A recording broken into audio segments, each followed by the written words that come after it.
Assalamualaikum warahmatullahi wabarakatuh. Halo teman-teman semua, apa kabar nih? Semoga kita semua selalu dalam keadaan sehat walafiat ya. Amin. Teman-teman, di sini saya akan menjelaskan beberapa hal mengenai kasus pendidikan. Ada beberapa hal yang akan saya bahas di sini, dan ada juga penjelasan mengenai pembelajaran matematika. Kali ini saya akan membahas kasus mengenai hubungan antara murid dan guru yang tidak baik-baik saja. Murid yang suka melawan atau melecehkan sang guru, dan sebaliknya, guru yang semena-mena terhadap murid. Dalam video ini, saya akan menanggapi kasus-kasus tersebut. Tidak hanya itu, saya akan membahas tentang bagaimana sih pembelajaran matematika agar lebih efektif dan tetap ada nilai-nilai Islam di dalamnya. Wah, seperti apa ya pendapat saya? Yuk simak lebih lanjut. Untuk kasus yang pertama, dalam menanggapi kasus murid yang melawan atau melecehkan sang guru, menurut saya, untuk para pengajar dan orang tua, dalam mendidik anak jangan hanya sekedar transfer knowledge, tetapi juga transfer of attitude. Sehingga anak tidak hanya menguasai disiplin ilmu pengetahuan, tetapi juga memiliki akhlak yang baik. Zaman sekarang, peserta didik mungkin secara kepandaian intelektual mereka lebih tinggi-tinggi. Mereka pintar, smart, ceriti, mereka juga lebih baik dari generasi sebelumnya. Tapi, ada satu hal yang mereka mungkin kurang ditekankan, yaitu tentang adab. Bagaimana cara menghormati guru, menghormati orang tua. Bisa jadi ketidaktahuan mereka akan hal itu akibat tidak diajarkan oleh orang tua, atau hanya diajarkan sebatas intelektualnya saja, atau hal lainnya. Saya, sebagai calon pengajar nantinya, akan lebih menekankan kepada peserta didik tentang pemahaman bahwa sampai kapanpun adab itu di atas ilmu. Artinya apa? Artinya, setinggi apapun ilmu yang mereka punya, tidak akan ada artinya bila ia tidak beradab.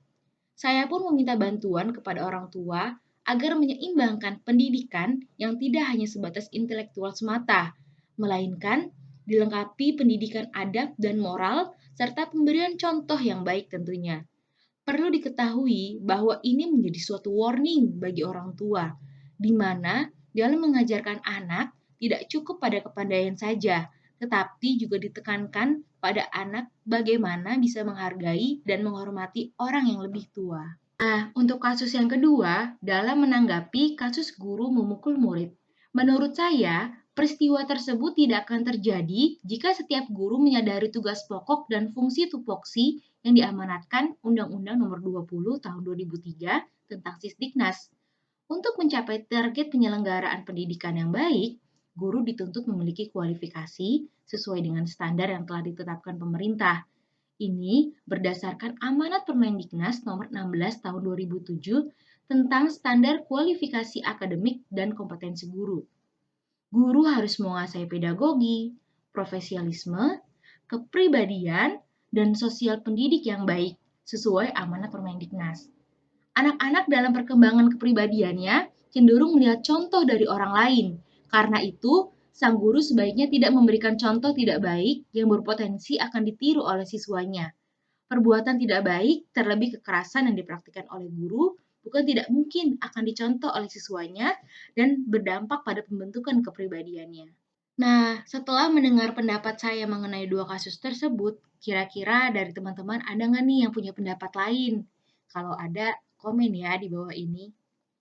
Sekarang, yuk dengarkan pendapat saya tentang bagaimana sih pembelajaran matematika agar lebih efektif dan tetap ada nilai-nilai Islam di dalamnya.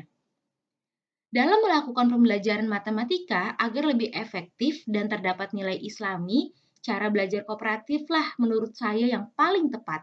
Mengapa demikian? Pada cara belajar ini, siswa belajar dalam pembentukan kelompok dengan siswa lainnya. Di sini, siswa akan mendiskusikan tugas-tugas matematika yang diberikan gurunya, saling membantu menyelesaikan tugas atau memecahkan masalah. Dengan begitu, pembelajaran pun akan lebih efektif dan tanpa disadari terdapat pula nilai-nilai Islaminya, seperti saling menghargai dan menghormati pendapat satu sama lain. Kemudian saling membantu antar satu sama lain, dan masih banyak lagi. Konsep pendidikan Islam sendiri merupakan pendidikan yang berkesadaran dan bertujuan.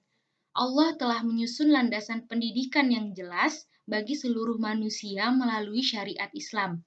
Islam sebagai agama universal memiliki sistem pendidikan yang sempurna untuk seluruh umat manusia di muka bumi. Konsep pendidikan dalam Islam adalah pertama, pendidikan merupakan kegiatan yang harus memiliki tujuan, sasaran, dan target yang jelas. Kedua, pendidik yang sejati dan mutlak adalah Allah Subhanahu wa Ta'ala.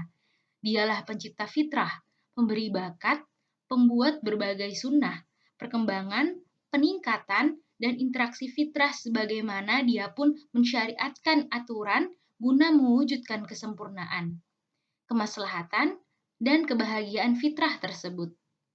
Ketiga, pendidikan menuntut terwujudnya program berjenjang melalui peningkatan kegiatan pendidikan dan pengajaran selaras dengan perkembangan anak. Keempat, peran seorang pendidik harus sesuai dengan tujuan Allah Subhanahu wa Ta'ala menciptakannya. Pendidikan Islam mengantarkan manusia pada perilaku dan perbuatan manusia yang berpedoman pada syariat Allah.